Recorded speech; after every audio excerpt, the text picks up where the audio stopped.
Ang bulaklak ng krisantemum, pati ang kanyang mga dahon, ay unti-unti nang malalagas. Kasama ang katawan ng mga pulang mata na may bahid ng dugo na nakahiga sa lupa. Mananatili sa itaas ang iyong posisyon, kaya lang ay magiging kalahati ang iyong mga paa at kamay. Maging masaya ka sa kung anong magaganap. Mas maganda kung humanap ka ng mga bagong kaibigan. Taglay ng ora ko mga katangian ng lastiko at mabisang pandikit. Kasi mga 20% lang yun ang lakas ko. Nakakaya naman, kaya ngayon gagamitan na kita ng kalahati ng buong lakas ko.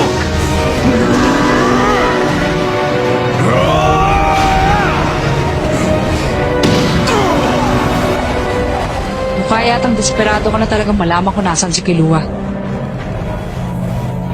Kahit anong gagawin ko para mailigtas ang mga kaibigan ko!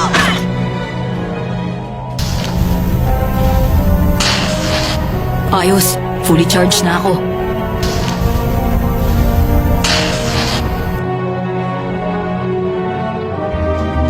Ako si Leorio 287 plus.